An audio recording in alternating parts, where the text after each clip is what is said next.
want to say hello. Nice to meet you guys. I'm sure. Did the county attorney say hello yet? No. Question for you. Who sends out the notices about, is it you or someone else? It would be something, I think, Mark Wagner. It's their group. We're just here. Oh, God, wonderful. Yeah.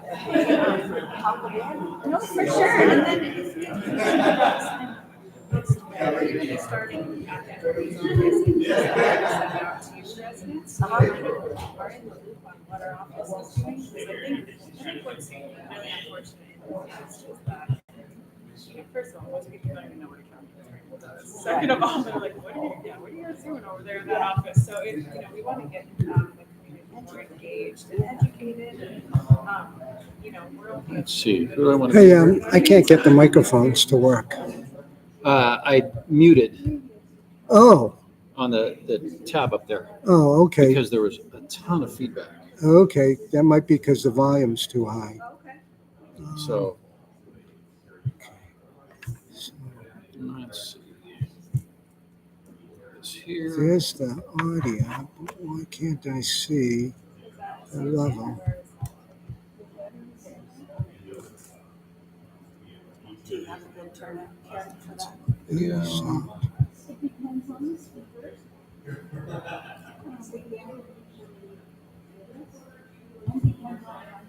Yeah.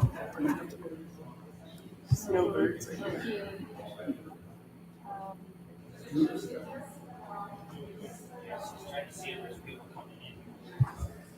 So we've got 6 fish.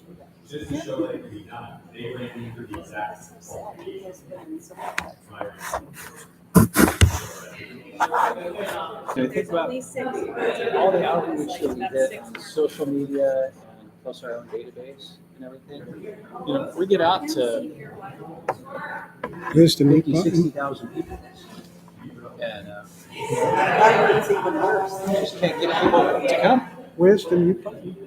Let me show you.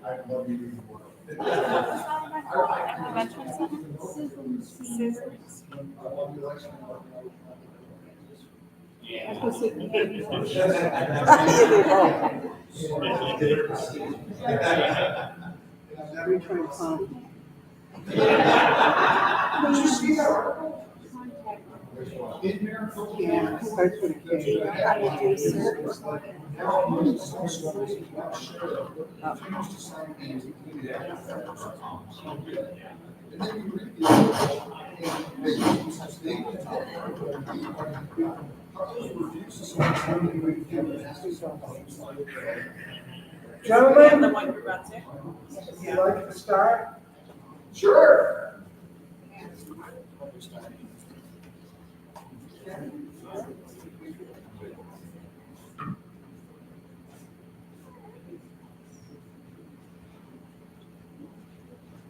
Hello. Hi there. Good to see you again. How are you? Hi there. What? Janet, nice to meet you, Ross. We up here? Thank you for being here. Right here? Right here? I am. Oh, you did? So, Yes. couple times. Love that. Yeah, she was. Yeah. It's a great group. Yeah. Awesome. So Pam's the one who runs. I'm reading that. Right. Go sit down, but I'll have a ride. I'm wearing my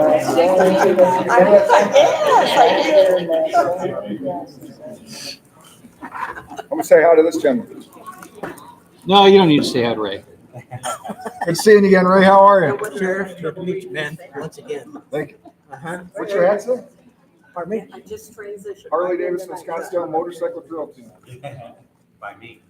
I'm the lawyer. Yeah. You want some here? Sit down. Right there. Dang. Man's got clout. I know. No, you talk to the sheriff that way. You might have a slow drive home. Okay, we'll get started. You hear me? No. Toms are down. There you go. Okay. Here, take this one. Magnus works. That is from training I did in Magnus. Okay. Okay, first of all, thank you very much for coming. My name is Kevin O'Reilly. Shit, there you go. There we go. I'm sorry. Can you turn this one on? Okay. So my name is Kevin O'Reilly. I'm the treasurer for the Santan Valley Advisory Council. If you don't know who we are, feel free to ask. I won't bore you for those of you who know. Our acting director, Mark, is right there, Mark Linder. And we have a distinguished guest in the back, Supervisor Goodman. Thank you for coming. So in any event, you didn't come here to listen to me and my Boston accent, so I'll turn this over. What we'll do is we'll allow each of them to make a small presentation, however long they want. Housekeeping. Oh, yes, thank you. So housekeeping, two things. Number one, fire exits. There's two there, one there, and one there. Restrooms, go out the door, walk right along this wall, they're right behind us, on the left. Thank you. Okay, so with that, yes, sir. May I make one slight suggestion to the program? Certainly. Do we have any veterans in the audience? Yes. All right. So here's proof that the Navy and the Marine Corps can work together, okay, guys? So in case you guys didn't know, and he is a distinguished Marine, he's still currently serving our country, but in case you didn't know, the County Attorney Brad Miller is a true public servant. I'm gonna be completely honest with you guys, he's a neighbor of mine, and I know it's his daughter's 16th birthday today. Oh, wow. And I'll be completely honest with you guys, if I'd have been invited to this and it was, no, I just married my daughter, she's 29 years old, and I would kill to be able to experience her 16th birthday again. You guys all understand, so my one request, suggestion, because he would never ask this, is can we let Brad Miller go first? And then if you guys have any questions for the county attorney, so that way he can go see his daughter, would you mind that, sir? And I'll be here for as long as you guys need me. Outstanding. So, there you go, sir. Thank you very much. Thank you so much for coming out this evening. My name is Brad Miller. I'm your Pinal County Attorney. Do you know what a county attorney is? Have you heard of a district attorney? Yes, What is that? covers an area. It covers an area. It's the prosecutor for the county. So I handle all the criminal cases. So when Sheriff Teeple and his deputies go arrest folks, somebody needs to take those folks into court and ensure that they get sent to prison, the ones that actually deserve it, right? And so that's part of my job. The other part of my job is that I'm the lawyer for the entire county. Closer? All right. So I'm the lawyer for the entire county. So that handles the elections department, the board of supervisors, planning and zoning, and we give all the legal advice for all those various county departments. So I want to talk a little bit about the office generally and what we've been doing over the past 100 days. I just came into office on January 1st. The past 100 days have been absolutely fantastic. The number one thing that we've done is Pinal County never had a dedicated bureau or unit dedicated to prosecuting crimes against children. Unfortunately, because of our open border over the past few years and lack of enforcement, there's been a lot of human trafficking and sex trafficking and child trafficking cases and occurrences that have occurred in Pinal County. And I saw those problems when I ran for this particular office. And so I said, the number one thing we need to do is create a special victims unit dedicated to prosecuting crimes against children. And then we need to be proactive. We need to go out into the community and find these folks who are harming the most vulnerable people that we have in our community. So together with the Sheriff's Office and our federal partners, the Department of Homeland Security, we have run 2 very successful child sting operations within my first 100 days. We have taken 21 child traffickers off the street here in Pinal County. Thank you for the assistance. In addition, it's not just child trafficking. We see a lot of human trafficking cases. My office sees 2 to 3 high-speed chases on the Interstate 10 a week still to this day related to human trafficking, issues with the border. And the reason why we see these high-speed trafficking cases or these high-speed chases is because the traffickers know that most departments in Arizona, most law enforcement agencies, have a policy that they will not chase you, except for one. You know what that one is? Pinal County Sheriff's Office. chase them to the wheels. They will chase them. And so we have partnered. Because we don't want to see them out there. We don't. We absolutely don't. And so his team and my team have got together and said, if you chase them, we'll ensure that we'll prosecute them. And that's exactly what's happening. So my lead investigators here in the back, we have got together with our federal partners, both Homeland Security, ATF, FBI, to ensure that we have joint operations together to ensure that human trafficking, we're attempting to stop human trafficking here in Pinal County. Now, I understand that's a huge task, but we are tasked with getting that done, and we will try our best to ensure that gets done. Secondly, the other thing that we've done is I am a career prosecutor, both on the civilian side and in the United States Marine Corps, where I currently serve. And so one of the things that I appreciated when I served as a prosecutor, as a line prosecutor, was we actually would sit with our law enforcement partners in the police station or at NCIS and work together with them to communicate cases. Because unfortunately, if you look at crime statistics, it's a very small percentage. About 5% of the people commit about 65 to 75% of the crime out there. Did you all know that? We call them frequent flyers. And so in order to identify them, the best way to get that information is to work closely with our law enforcement partners. We put prosecutors in the police departments. So one of the most successful things that we've seen is out in the city of Maricopa. We have a prosecutor working and dedicated to that area, and we've already taken multiple people off the streets in those frequent flyers. Because we believe that we can attack that 5%, then we can drop crime rates significantly. So that's another successful thing. And the last thing I want to talk about, and then I'll hand the microphone over, is legislation. So part of our jobs is we're politicians. So we obviously I supervise our prosecutor's office. But we need to ensure that we're passing good legislation. And so one of the things that my office saw is there was a court down in Tucson that said in a child trafficking sting case, if you have an undercover police officer posing as a child to lure somebody to that particular location, then it is not mandatory prison time. Think about that. A person who wants to lure children, it's not mandatory prison time. Well, I personally disagree with that. And I disagreed with that Tucson judge. And so what we decided to do is draft a bill, and we sent it to both our House and to our state Senate. And we said, we need to fix this law. And that's exactly what we did in my first 100 days. It went through the House, and it went through the Senate, and the governor signed it about a week and a half ago to fix that, to ensure that people who try to lure children will absolutely serve mandatory prison time. I believe that's fantastic.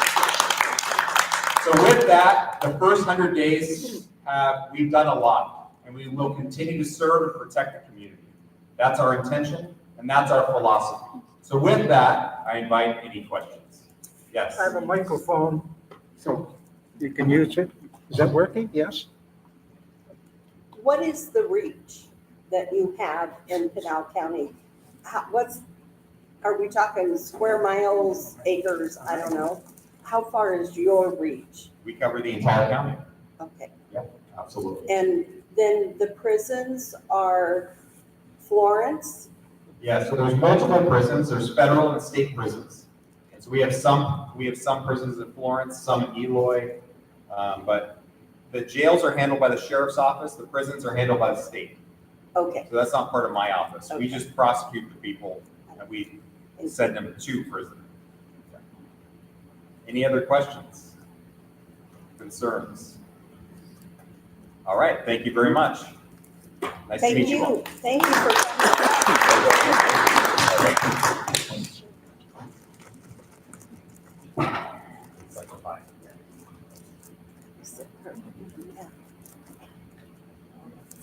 I don't know. Thank you. You're welcome. Thank you so much. In case you guys,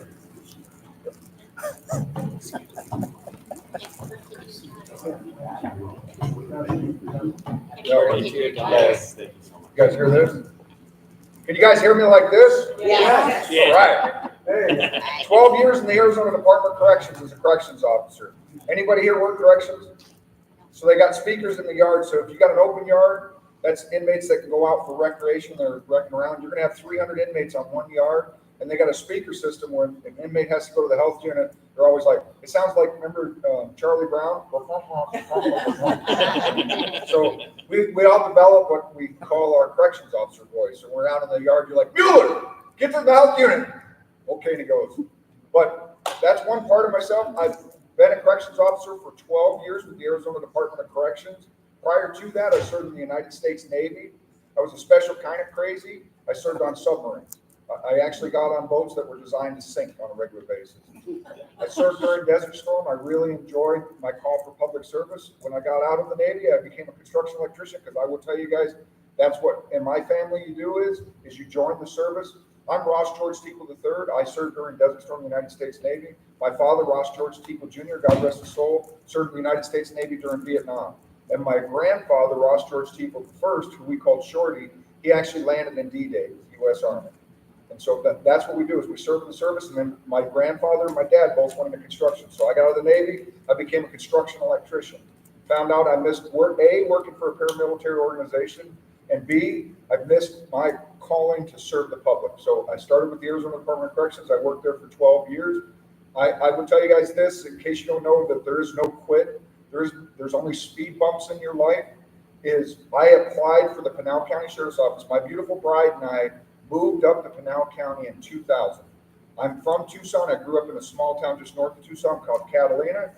I grew up in Tucson. When I got out of the Navy, I moved back there with my beautiful bride who immigrated from France. And we lived there. I found out that their values did not align with my values. Their values had changed while I was gone. So we moved up to Pinal County in 2000 with the intent that I was going to leave the Department of Corrections and become a deputy sheriff at the Pinal County Sheriff's Office. In 2000, I applied to be a deputy with the Pinal County Sheriff's Office and was working through that process. And if you want God to laugh, you what? Tell him your plans.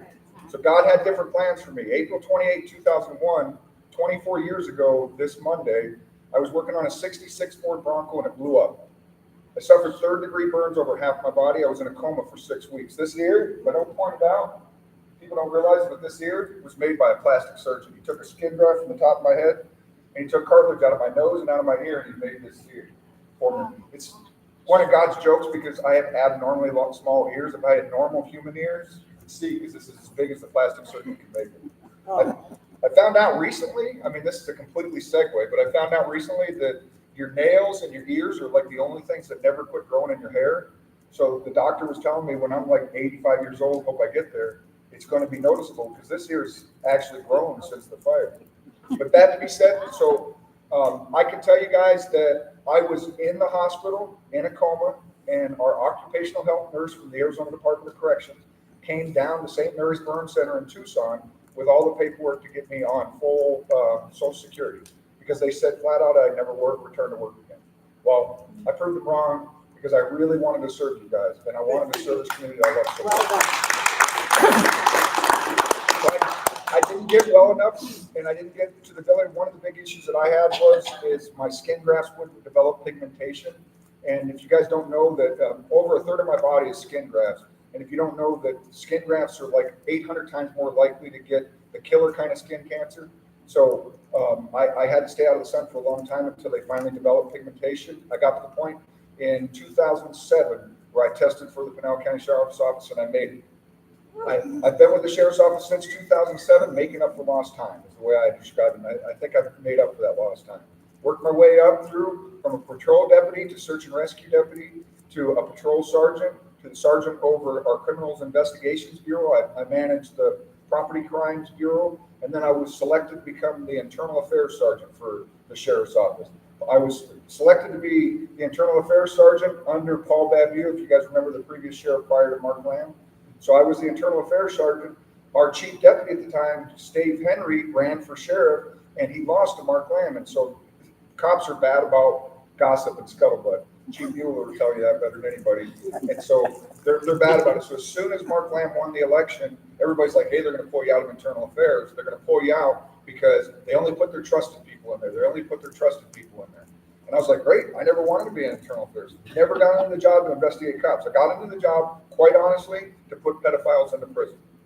That is what I got into the job for. The only true victims in this world are animals and children. And I will protect all of you guys, but that's my passion. Frank's passion is writing people tickets on the side of the road. and he has a passion for putting away pedophiles also, but that's his forte. My forte, that's what I got into. That's what I wanted. That's why I got into public service, was to do that and fight for you guys as far as that goes. And so when they told me I wasn't going to be the internal affairs sergeant anymore, I said, great, I don't want to be it. Mark Lamb comes into office and he calls me up to his office, and there's Sheriff Lamb, Chief Deputy Matt Thomas, and Deputy Chief Brian Harrell. They're sitting across from me 8.5 years ago, and they said, hey, we didn't agree with a lot of the prior sheriff, what he did. But one thing he got right was you being the internal affairs sergeant. And I was like, I don't want to be the internal affairs sergeant. And I always remember what Mark Lamb told me was, he goes, that's exactly why you're the perfect person for the job. We don't want someone in internal affairs that's just there to burn cops and just there to ruin careers. We want you in there just finding the facts out. So I stayed in internal affairs until I promoted to lieutenant. I was first the lieutenant over what we call the mountains, which is Baker Region, Salmonwell, Dudleyville, Love Dudleyville, Oracle. That was my first. Then I became the region commander over Charlie Region, which is Casa Grande, Stanfield, Maricopa City. And then I got what I consider to be my dream job. I became the lieutenant over aviation and search and rescue. Again, before I made sergeant, I was a search and rescue deputy. That's the closest thing a cop has to ever becoming a firefighter. Because when firefighters show up, doesn't everybody love them? Guess what, guys? A lot of times when we show up, there's people there that don't want us there. Especially if it's a domestic violence disturbance and someone called on it. There's going to be some people there that don't want Chief Mueller and I showing up for that scene. But as a search and rescue deputy, every call I went to, people were happy I was there. And so I became the lieutenant over that. Now all the toys are mine. The Huey helicopter flies when I say it's going to fly. The side-by-side I can take out anytime I want because I'm the bureau commander over that. And flash back to that same exact scene. I'm working on my Jeep on a Monday, which used to be my day off. And I'm working on my Jeep, and my deputy chief, Brian Harrell, the number 3 in our agency at the time, calls me up and he's like, hey, can you come in and meet the sheriff and Chief Thomas and I this afternoon? And, I did the classic movie thing. I was like, oh, what did I do wrong? Do I need to bring in my badge and my gun? And he's like, no, but it's not something I can talk about over the phone. I was like, well, let me get cleaned up and I'll be in. He's like, oh, I forgot it's your day off. He says, we can talk about it tomorrow. And I said, well, you got to tell me what this is about because I won't be able to sleep. And he goes, well, enjoy your sleepless night. To tell you guys that I got cleaned up and I went into the office and I went and talked to the secretary and I said, hey, they need to talk to me when they have a moment because there's no way I'm leaving this office. Went in, same exact. Mark Lamb, Chief Thomas, Chief Harrell. I'm not going to get political in here because this is not a political event, but just to explain that Mark Lamb had decided that he was going to run for something other than sheriff. He had invested so much of his soul and his time into making Pinal County safe, and Pinal County the safest large county in Arizona, and treating our employees with respect and our citizens with respect. His concern was not about running for another office. His concern was the sheriff's office being taken over by the wrong person that would ruin all of the work that we did. So he and the chief deputy and the deputy chief, they went home on a Friday and said they were going to each independently decide on it. I'm a God-fearing man, so I understood when they said they were going to pray on it, and they were each going to independently come up with who they wanted to be the next sheriff of Pinal County and to convince that individual to run for sheriff. And they went home on a Friday. When they came back Monday morning, I'm very honored to say that all 3 of them had selected me. So it was a very short argument on who they should ask to run. So they asked me to run for sheriff. I ran for sheriff because I want to serve you guys. I want to make Pinal County continue to be the safest large county. Work with our amazing supervisor, Supervisor Goodman. Before I ever thought about running for sheriff, when I was just a low lieutenant, he would meet with us and say, what are your guys' needs? Where do you guys need help? This is where we need help. Can you get some direction over here? Can you get some assistance over here? That's what I want to continue doing. What I've done since I took office, is Brad Miller talked about it a little bit, is part of it, I'll be honest with you guys, I had to become a politician. I'm a lawman. I know how to be a lawman. But the politics part was different for me. If you guys don't know, we have a part-time legislature in Arizona. Our senators and our House of Representatives, they only serve part-time. It's by design. That seems great because if I look at the federal government, they're full-time legislatures, and that doesn't seem to work real well. But Arizona, we seem to get it right. But here's the thing is you get elected to office, the legislatures get elected in office, they've already got bills that they want introduced, and they have a certain amount of time to get them introduced. So the first 90 days you're in office in Arizona, it is constantly, Sheriff Teeple, what's your opinion on this bill? Sheriff Teeple, can you testify on this bill? Sheriff Teeple, can you provide input as your agency supporting this bill or not? And there's a lot of bills, and there was some junk ones that we had to get on top of, but there was some great ones like the Luring Drill, because I don't care who you are. If you're on the internet searching to have sex with a 9-year-old, it doesn't matter that when you show up, there's a police officer pretending to be a 9-year-old, or it's an actual 9-year-old girl. You need to go to prison because there's something wrong with you. So that's why we're so proud of the bill that just got passed, because that makes it the same. Whether it's a police officer pretending to be a 9-year-old or it's an actual 9-year-old, the person's intent was the same, and that was to ruin a child's life forever. And so now the punishment will be the same. Another thing the county attorney touched on earlier is in Pinal County, we'll chase it till the wheels fall off, folks. Absolutely, positively, do not care for the fact that agencies out there are letting people get away to commit further crimes. The Supreme Court of the United States, what the agencies, the city cops and the agencies, it's because they don't want to do it because they really just don't want to do the job. But here's the thing. The Supreme Court of the United States says the act of fleeing from the police is a violent act unto itself. So when you have a city agency that says, oh, we'll only chase violent felons, they're contradicting themselves at a legal level, because as soon as you lights and sirens and the person decides to flee, they're now committing a violent act. And so they are a violent felon at that point. But here's where Arizona law fails us, guys. How many people think, if you guys watch our latest video, we just had a crime suppression detail where I had an individual, I was driving down Arizona Boulevard in Coolidge. I was driving the speed limit, 35 miles per hour in the number 2 lane, which is the right lane. Grand Cherokee passes me at over double the speed limit. It's almost 70 miles per hour in the middle of Coolidge. I lit this individual up. Chase him for a short while. He pulls into the parking lot of Safeway. And we get him out at gunpoint. He tried to back over one of my deputies, but my deputy's safe, but we get him out at gunpoint. But as far as him fleeing down Arizona Boulevard and us having to basically force him into Safeway, it was a relatively minor pursuit. But does anybody think that's not a felony? But now let's up it to, if we chase someone and they drive into oncoming traffic and they try to run other vehicles off the road, does that make it worse? It should, but under Arizona current law, it's the same. Now let's make it worse. They actually injure somebody else. They cause a collision where someone gets injured. Is it the same? Under Arizona law currently, it's all the same. It's all felony flight. The charges are the same. The penalties are the same. Only until they actually kill an individual does the charges get more, because then that's vehicular manslaughter. So we have a bill right now that I've been closely watching and providing input on, which is called the felony flight bill, which amps it. It goes from a simple felony flight as a class 6 felony. It goes to a class 5. They do this, and it can go all the way up to a class 2 felony. Class 1 felonies are murder. So class 2 is the worst anybody can get except for killing somebody, which, as I explained before, that's if you do felony flight, you kill somebody, that is murder. So that's the bill that we're working through through our state legislature right now. I'm hopeful they get that one passed. I've been watching my phone religiously when I go to these town hall events, because this has no politics to it, guys, whatsoever. Absolutely no politics. I'm going to tell you guys, we need to protect our children. And one of the ways that we can protect our children is we have a bill that we're pushing through right now. It's in the Senate. It started in the House, and now it's in the Senate. And we've already received words from Governor Hobbs that she will sign it.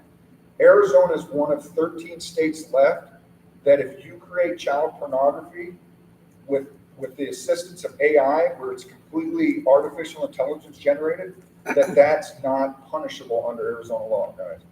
Now, here's where it gets spooky. Right now, 2 programs. I could bring my detective in here to show you, my computer crimes detective.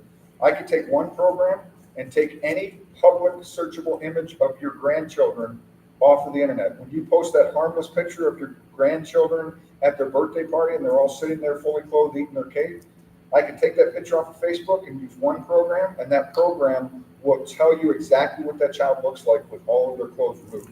It will tell you their exact body makeup. Another program will then animate that figure and make what we call CSAM. legal definition for it is child sexual abuse material. And that's exactly what it is. It's child sexual abuse material. Well, if someone does that right now under Arizona law, that is not illegal.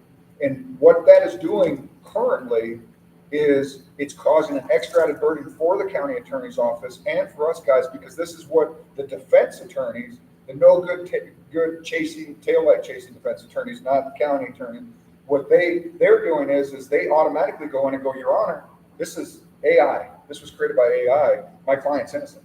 And so what we have to do is my detectives have to take extra man hours, sometimes up to 4 extra days, to disseminate what is called the metadata. That's the data about data.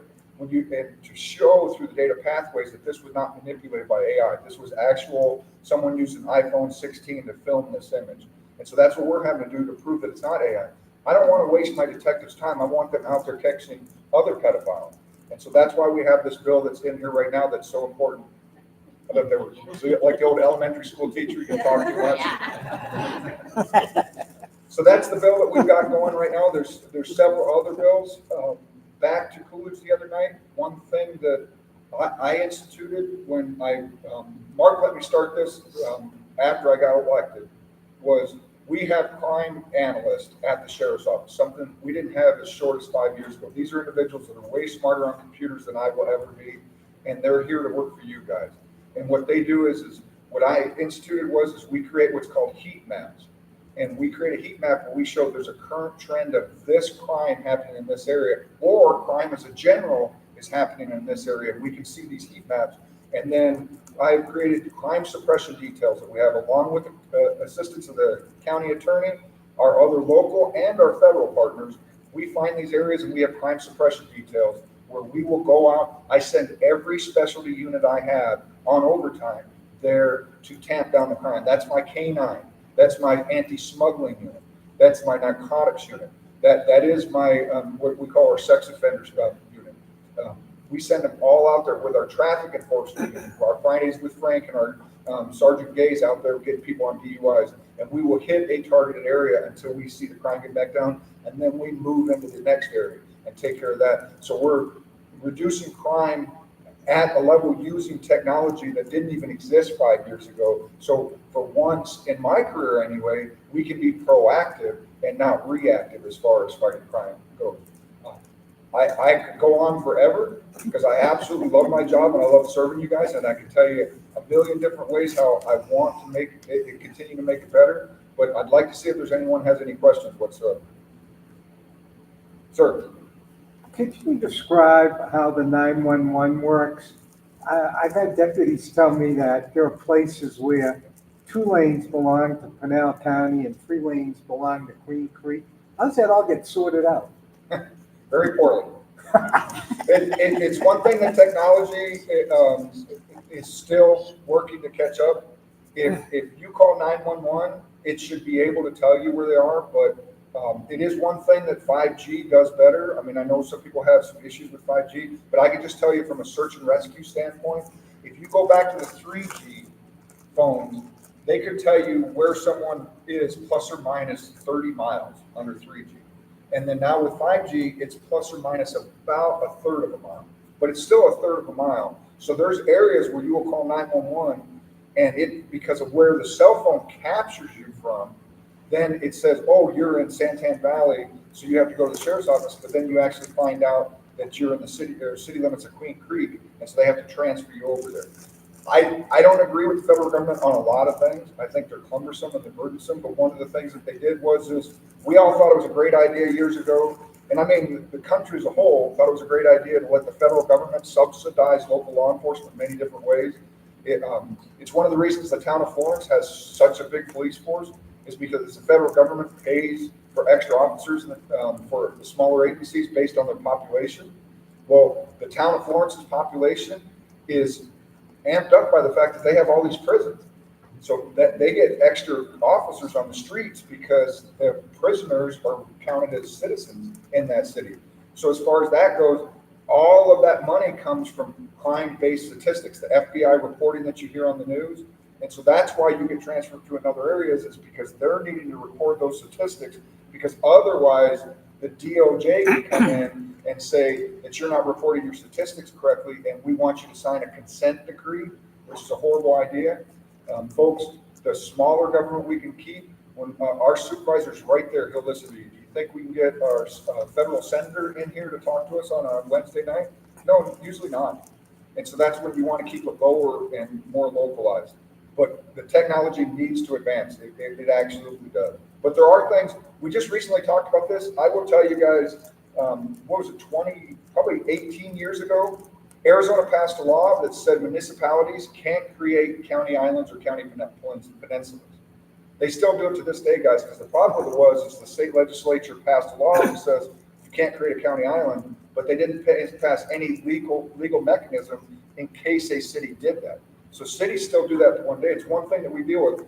The most violent neighborhood in Casa Grande is Colonia del Sol, CDS for short. Absolutely positively a violent trailer park. It's estimated that 80% of the people there are drug users or drug addicts. The other 20% are illegal aliens, undocumented aliens. It's in the middle of Casa Grande. Casa Grande annexed all the way around it, guys. So in the middle of Casa Grande is a county island where deputies have to drive into and deal with. Casa Grande actually they won't respond to Colonia del Sol until there's 2 deputies on scene. That's how violent that neighborhood is. But they annexed around it right exactly for that reason. And so that's one of the things that it ends up with those type things.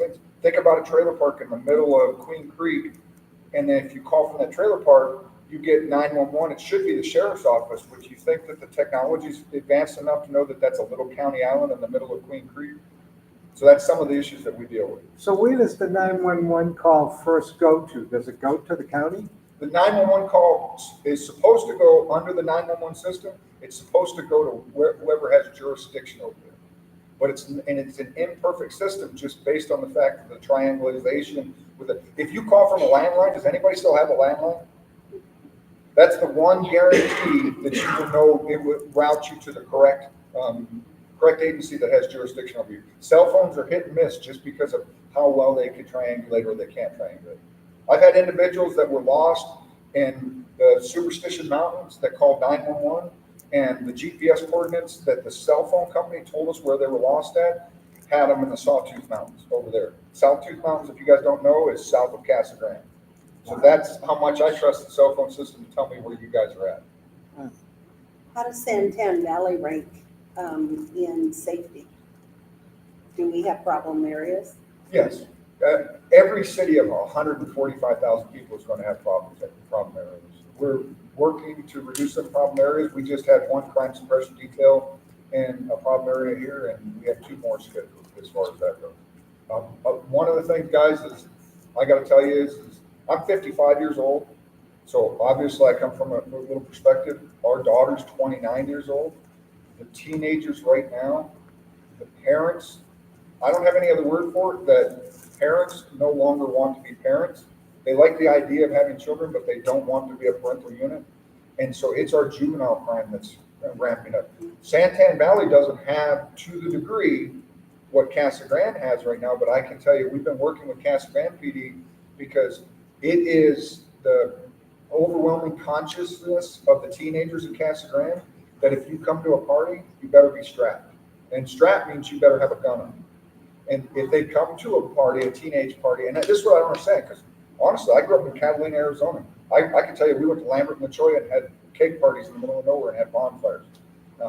Now, they don't have those, but then if you went out to there, I couldn't imagine anybody coming out to our bonfire as a high school kid and having a gun on them. And I hunted. I had a shotgun in my truck when I went to high school as a kid, but we never went to parties with them. Now they're telling the kids in Casa Grande, if you show up, you better be strapped, because if you're not, we're going to jump you. And this isn't gang parties, guys. This is high school parties. We've actually successfully prosecuted parents, because parents have bought their kids pistols because they said, well, you got to understand, he's going to be ostracized if he shows up and he doesn't have a gun on. So that's something that, as a society, we need to work on. I can work on the law enforcement aspect of it, but that's something as a society we have to work on. For sure. Anybody else? I've got a traffic question. Okay, You don't have anybody here from the traffic division? I might have to phone Frank. I'm curious as to what's being done with the state legislature that you guys have to deal with, your sheriff's department, with these EVs that drive themselves. If any deputy sees a driver or a person sitting in the driver's seat and the car is driving itself and they got their phone, do they get fined? Yes. They do? Under Arizona law, manipulation of your mobile device to any degree while the vehicle is in motion is a crime. Any degree? There's no absolute. One of my favorite episodes of Fridays with Frank is, and if you guys don't know, Frank Slope is a traffic enforcement deputy who's become like an internet fame because of his dry sense of humor. Hey, he was that way in New York. That's what's fun. But that's one of my favorite episodes of that is literally he pulls over a lady that's driving an EV. Yeah, what they call them, autonomous vehicles. Yeah. And she has her cell phone and she's holding the mount when the cell phone goes in. And when he pulls her over, she's like, but I'm not holding the phone. I'm holding the mount. Courts found her guilty because the law is pretty clear. Any manipulation of your mobile device while the vehicle's in motion. It doesn't have an exception for EVs at all. Great, thank you. I spoke to many other people and they're saying it's a vague issue. Well, there are clear-cut issues that politicians like to make vague because that's one of the things is that's why Arizona, we did it right, guys. I'm absolutely positively going to tell you that we did it right. I get asked all the time, what's the job of the sheriff? What's the job of the sheriff? And I do the rude thing of answering a question with a question because the first thing I have to ask them is what state are you talking about? Because every state's different. Alaska doesn't have sheriffs. They don't have counties, so they don't have sheriffs. In some states, in New Jersey, the sheriff's job is to serve civil paperwork and collect tolls on tollways. That's his whole job. So every state's different. But in Arizona, we doubled down. Not only did we say the office of the sheriff is mandatory for every county, but we said the sheriff has to be elected by the people. And that's really important because otherwise I'm an at-will employee that the board of supervisors, if they just were displeased with me, could fire me and pick someone else to work for. So I work for you guys, the board of supervisors and everyone else. I work for every citizen of Pinal County. So I can give you clear-cut answers that a chief of police or a city agency that's trying to kowtow to the city council might give you different answers. A good example of this is Senator Wendy Rogers. I think she had very good intentions. She introduced a bill that she called the anti-squatters bill. And if you guys don't know, it's been a concern, especially over the last 4 years, where individuals, you go away on vacation. The news ran with it and they exaggerated it like they tend to do because it's clickbait and you watch the news. But where you go on vacation and you come back and there's someone in your house, and they've changed the locks, and now you have to go through an eviction process to get them evicted. Absolutely positively doesn't happen in Arizona. Absolutely doesn't.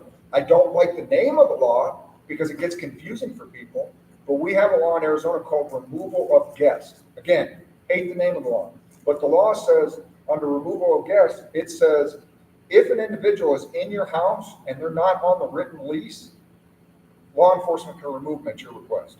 If they don't leave, they're charged with trespassing. That's pretty clear cut. I can tell you as the sheriff and as a lieutenant under the previous sheriff, we've used that law since it became into effect. If you invite your cousin Tommy, because he's down on his luck, to sleep on your couch for a week, and 2 months later, your cousin Tommy still hasn't left and hasn't paid you a dime of rent, under Arizona law, you can call us up and say he's not on the written lease, he needs to leave. Before they passed that law, it was actually convoluted where the courts had said if someone established residency in a house, then you had to go through the eviction process. And the court said basically if they had a toothbrush in the bathroom, they had mail delivered, and they had clothes in the closet, they had established residency. So when we first started, we had to go through that to get someone to be evicted. So we got this law passed. They passed it under a bad title, removal of guests, but the law exists now, and it makes it very easy. If you have someone that's in your house and he's not on the written lease, you call us up, we will remove him. I have heard from chiefs of police that say, well, that law is kind of vague and we don't act on it. So in Maryville right now, they're dealing with several houses where individuals broke into houses, changed the locks, and Phoenix PD is refusing to remove them because the city council says we don't believe in that law because it's too vague. I don't know what's too vague about that. So that's one of the things I could definitely see. I know some individuals that work for city agencies that would absolutely tell you well, that law is really not clear because they're not actually driving the vehicle. The law is clear cut. Just some agencies might choose not to chase it. Just like I said earlier about the fact that the law is clear cut, the Supreme Court of the United States, the court that defines our Constitution, said the act of fleeing from the police is a violent action. So that gives us the permission legally to chase them till the wheels fall off. But you have most major metropolitan agencies that will tell you, we don't chase people unless they're violent felons. They have to be murderers. They have to, and so that's why I say, you elect your sheriff, you tell us what you want, what we need to do, and if it's legally defensible, we will do it. One thing I would like to touch on is I just had a town hall in Queen Valley. You guys don't deal with it a lot here because you just don't have much vacant land. I mean, Santan Valley just keeps growing and growing and growing. But I get asked a lot in Queen Valley, Gold Canyon area, and especially out in Santan Valley about squatters, about people that move out in the middle of the desert and they squat out there and they create homeless encampments like that. I'm not anti-homeless. I understand that sometimes people are down in their luck. What I'm anti is public nuisance. So here's a perfect example. There's a law in Arizona books. It's been a law for over 30 years that says if an individual creates a situation, creates or maintains a situation that is offensive to the senses of a great part of that community, then they can be charged with public nuisance. We've typically only ever used this law. Like I can tell you, I had an incident where an individual created a wildcat trailer park where individuals were literally paying to rent this lot, but they were, because there was no septic tank, they were dumping their black water and their gray water into the wash. So people complained about the smell. So we went and we charged them with public nuisance. That's what public nuisance has typically been about. I went to the prior county attorney and I said, we have this issue where we're dealing with mass homeless encampments where every night, especially if you saw the pictures up off in AJ, every night there seemed to be more and more stuff going there. Mattress shows up one day, burnout car shows up another day, and these guys just keep bringing stuff home. Well, if you're walking out your back door and you want to enjoy a beautiful Arizona sunset, you don't want to see that. Is that offensive to your eyesight? Exactly. So that's one of the first things when County Attorney Brad Miller got elected. I went to him and I presented this information to him. I said, there's a law on the books right now. We could not get the prior county attorney to charge on this. We want you to charge on this so we can directly handle these issues whatsoever. Because what was happening under the prior admin one is BLM land, Bureau of Land Management land, is controlled by the federal government. Arizona, like most states, says that without a victim, there is no crime. So I can't trust someone out for your property unless you tell me they're trespassing. You're the legal owner of the property, you have to tell me they're trespassing. So BLM, the legal owner of BLM land, is the federal government. So these guys would come out and create huge homeless encampments on BLM land because they knew the federal government would not be a willing victim. So we were attacking it with that because that was the only tool we had in the shed. Well, now we don't care if they're trespassing. We care about the fact that they're creating a public nuisance. And that's why we don't have the homeless problem this winter as we had previous 2 winters. And it's going to be summer here soon, and that tends to chase the homeless people away anyway. So. Any other questions, guys? Oh, young lady's got one. Sorry, sir. Let me go first. I'm Ladies sorry. first.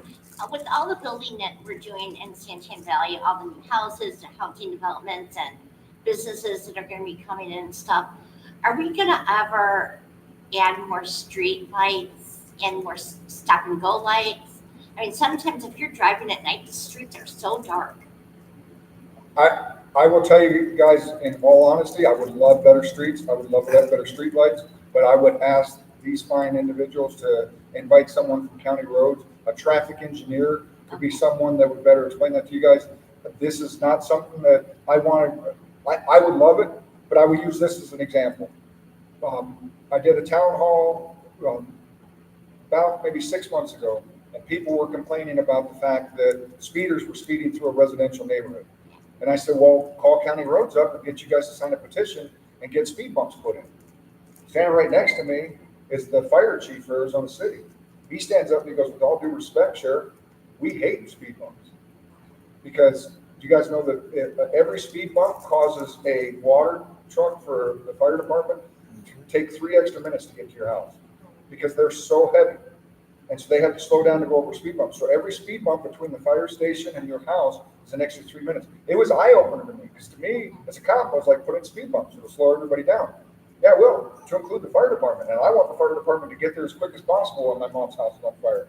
So from that point forward, I say that, yes, I want safer streets. That's why I was so for continuing on with the half-cent sales tax, so we get safer streets, because the better maintained the roads are, the quicker my deputies can get there, and the quicker the fire department and the ambulance service can get there too, you guys.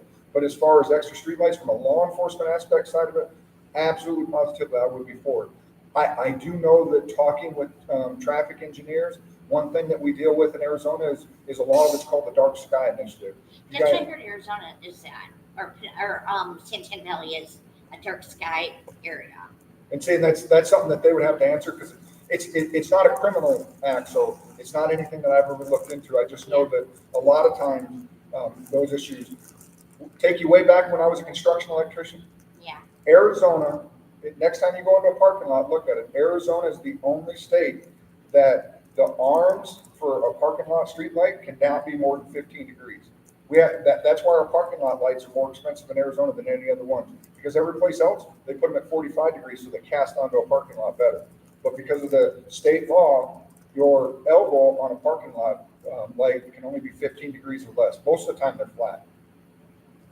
So, I'm sorry I don't have a better answer for you than that, but That's okay. these guys are great about reaching out and getting individuals to come talk. And I would come to that event and listen to them. There's ADOT meetings next week for anybody who wants that. I forgot about that. Thank you very much. Sir, So my question for you is, the legislation you're trying to get passed, do you have the House Bill or Senate Bill numbers? 2678. Okay, and what can the public do to help you get those passed through? Go to whoever your state, the AI bill, both of them are right now are in the Senate.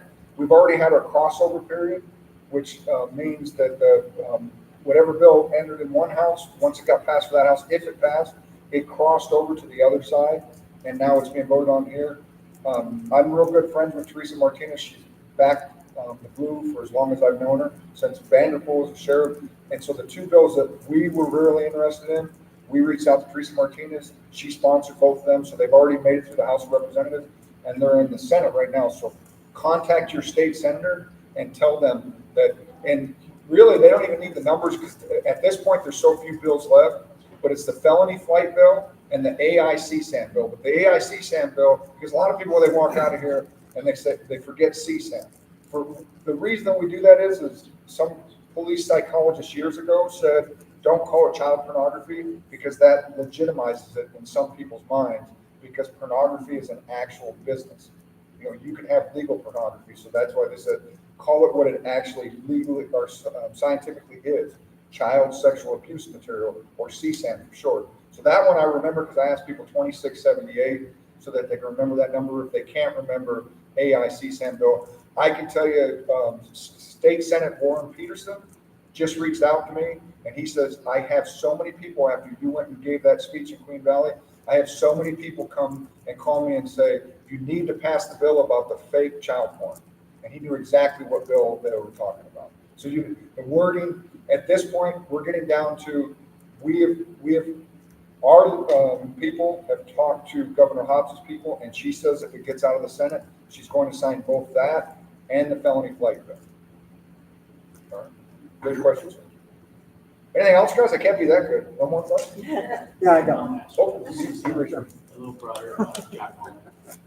Good to see you again, Jack. How are you? Good to see you. Okay, so we are going to be incorporated by the end of the year, and we know that we're going to have to contract with you for a while.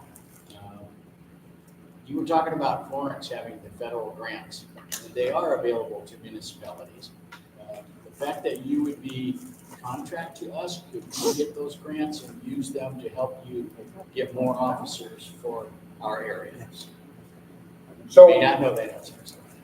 well, there's multiple answers to your question. And so first off, if you guys don't know, if Santan Valley decides to incorporate, your policing services continue to be the same for a year. You're not required to contract out. You have a year to get everything in place. It's not like, hey, we're a city, you have to have a police force tomorrow and you have to have contract out. One misnomer that people also don't know is You don't have to contract out with the Pinal County Sheriff's Office. You might contract out with AJPD, you might contract out with Queen Creek PD, you might contract out with Maricopa. I'm going to assume it's the Pinal County Sheriff's Office because we're already familiar with this area. But what happens in that process, to be equitable and fair and transparent, is when a city incorporates, they have to set it out for bid, and they will ask any agency if they're interested in providing contracted law enforcement services for their city, and then if they are interested, how much it would cost for each individual officer, and it has to be broken down.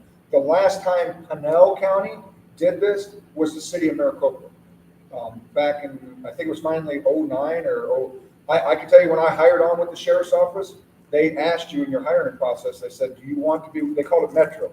They said, do you want to be a Metro deputy and work in the city of Maricopa? We'll pay you 10% extra if you want to work in the city of Maricopa. Well, if you guys don't know, Pinal County is the size of the state of Connecticut. I live on one side of Connecticut and Maricopa's on the other side. So that 10% did not interest me at all.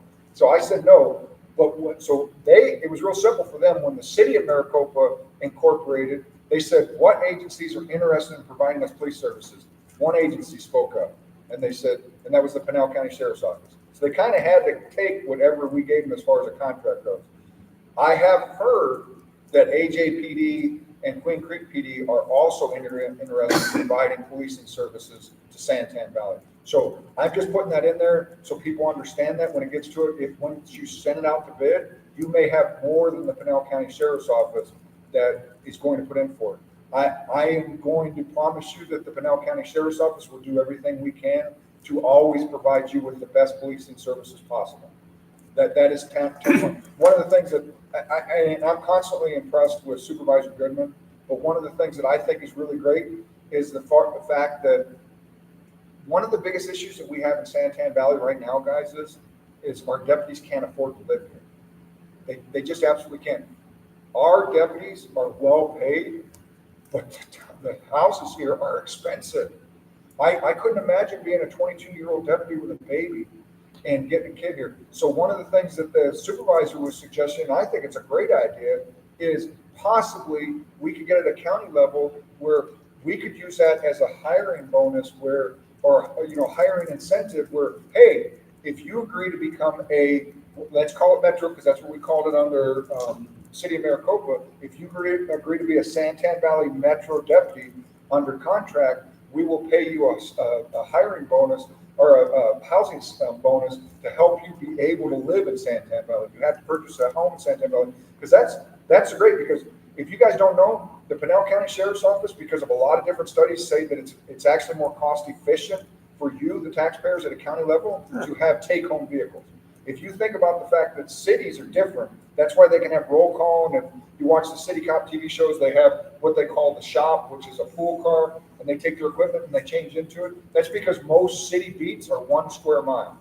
When I use this as an example of the difference between a cop and a politician, because when I started with the Pinal County Sheriff's Office, my beat was Meridian Road up off of US 60. So that's AJ, north of McKellips, Apache Junction, north of McKellips is all county island. Gold Canyon's all county, no city, all the way to top of the world. So from Meridian to top of the world was my beat. So that's one thing if we get for that, because I could afford to live in there. But now the deputies here, you want them to live in here because we give the take-home vehicles, and if they're living in your neighborhood, there's no better crime deterrent than a marked vehicle outside of somebody's house. It's absolutely proven. So that's why I would like to get deputies in here, not only more deputies working here, and we will get more deputies working in here. They've been very generous with giving us extra vacancies that we're currently in the process of filling right now, so we can have more deputies. But one of the other things is to get the deputies that actually live here. How many deputies do we currently have? I'm currently slotted for 249 sworn. We have a couple more vacancies, but right now we're at 19 vacancies. We're facing kind of a conundrum right now because we hire someone and someone retires. Perfect example of that is I retired as a lieutenant in December. So I took 2.5 weeks of a retirement and then became the sheriff. But with me retiring means we have to replace a lieutenant, that has to replace a sergeant, that has to replace, And so we're getting the vacancies as far as that goes. Do we have a number just for Santan? So I feel like Michelle leading the way. There we go, yeah. At any one time in Santan Valley is kind of, oh, and I should have touched on that in the speech actually. Santan Valley has kind of become its own beast unto itself. So July of this year, when we do our shift change, we do shift bidding. So the more senior you are, you can pick what shift you want, what sergeant you want to work for as far as that goes. We've been operating under a 3-region system forever. We have 3 regions. We have Charlie region that I explained is Casa Grande, Maricopa County, Arizona City, Stanfield. We have the mountains, which is Baker region, which is Mammoth, Dudleyville, Battle Axe. If you don't know where that is, the town of Oracle, Saddlebrook. That's all the eastern mountains. And then we have this great big ginormous region in the center, which is Santan Valley plus Forms plus AJ plus Gold Canyon. So I looked at it from an aspect of there's no way that you can effectively manage that. As fire military, your span of control is too great. What we have currently right now is in Santan Valley, we have 2 lieutenants. Each lieutenant has sergeants that work for him. So you would have 4 squads of sergeants. So you have 2 lieutenants, 8 sergeants, but they're all in the same region. So there's this bifurcated chain of command. So one of the first actions I did after becoming sheriff was I determined that we're going to use those heat maps we talked about before. We're redrawing all of our beats so we have smaller, more concentrated beats for faster response times. But we're going to a 4th region. So we're going to make Santan Valley its own region. And it's not, and by no shape or means, whatever you guys do as far as incorporating the city, I didn't take that into effect because I don't know where the actual boundaries are going to be. So what I'm calling Santan Valley region is not necessarily Santan Valley, what becomes incorporated city, but it's moving towards that. What we did was we drew it along heat maps so we could have the proper responses for them areas. So that will split that up. So now you will have a lieutenant for the 4th region. You will have the sergeants move into the 4th region. So that helps out a lot. And you say our current count is 149,000 residents? Yeah, the last I heard was 145,000 people. I was just at the state legislature and they said it on the Senate floor. They said Santan Valley is, quote, the largest unincorporated city in all of Arizona, and it currently sits at 145,000 residents. It's different than the map. Yeah, because there's several different maps out there. I mean, I talked to one senator, you know, because the senator might be from Teeple's Valley. No, it's actually People's Valley. But and they're looking at a map of Santan Valley from 3 attempts to incorporate it. So that was the one individual that I talked to was they were looking literally at an outdated map, but they were like, "This is Santan Valley," and I was like, "No, this is actually Queen Creek now. The city of Queen Creek annexed the hospital." So, Yeah. But I looked at it from strictly a law enforcement standpoint as far as how can we best get the deputies out there, quickest response times, keeping the citizens safe. And a lot of that has to do with the roads. I will tell you, one of the things is yes, have I driven a police car at 136 miles per hour? Yes. Did I care for it? Yeah, a little bit when I was younger. But except in situations when you're on US 60 and you're leaving Queen Valley and you're going to top of the world, there's nowhere in Santan Valley that's safe to drive that fast. So why don't we draw maps looking at the streets themselves? It was something that was never taken into account. Can Chief Mule and I drive pretty fast on a dirt road? Yeah, but we can't drive as fast safely as we can on a paved road. So sometimes if we draw it so we don't have someone responding to a call for service down a dirt road where they can take maybe a little bit longer paved road, but they can travel it safely, more prudently at a higher rate of speed, is how we redrew the maps in the region. Makes sense. All right. Anything else, guys? Real pleasure being here. I just got one quick question. If somebody gets stopped, pick a thing, speeding, using their phone, whatever, doesn't matter, and they're in Pinal County, but they're within Queen Creek. So let's say it's Queen Creek who writes the ticket. Okay. So do they go to a court in Pinal County, like the one down by Arizona Farm Road, or do they go to one in wherever Queen Creek goes, Casa, whatever it is, Gilbert, Chandler. So the funny part is this is something that cops in Arizona have been complaining about forever, but the short story of it is if you are inside an incorporated city and you were pulled over and ticketed by that city's police services, they will cite you into their city court. If I'm in Queen Creek or anywhere else and I cite you, I have to cite into a justice court. I don't cite, the sheriffs and DPS don't cite into city courts under very, and I'm giving the synopsis version of this. There's very limited circumstances that we would ever cite into a city court, but city officers for misdemeanors and civil traffic offenses cite into their city court. For felonies, they cite into the county attorney's office, just like we do. Didn't Deputy Slope deal with that just recently with the legislature? Yes, we're still dealing with that. Oh, okay. Because they redid the boundaries. We wrote a bunch of tickets, and in good faith, we wrote a bunch of tickets and cited them to the proper court. And then between the time that we wrote the citations, and it wasn't just Slope, it was several members of the traffic unit. Between the time they issued the citations and the court date arose, the justice court boundaries changed, and the court said these tickets are invalid because you were cited in the wrong court. Yeah. So that's something that's a bill that I don't think is going to make it out of the House. Really? Yes, sir. Huh. Yeah. They're, So that person gets to go free of charge? yes, sir. There's some things that I can't explain. I got to tell you guys that there are literally people up at the Capitol right now, to go back to my AI CSAN bill. There are people right now that are actually arguing that that's a freedom of speech issue. And so we need to veto, the governor needs to veto this bill because it's a freedom of speech issue. So those same type people are up there saying, no, if the cops screw up in any way, shape, or form, even if they were doing everything they were supposed to do right, at the time the citation is issued, they should still get to go scot-free because the court boundaries were changed. I have a speed limit question. Out on, and I think it's 87, I get all the numbers mixed up because they're all 87 something. Going into Maricopa from Coolidge all the way out, I never saw a speed limit sign.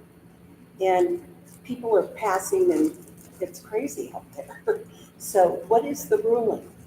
But it depends on what, is it 347 you're talking about?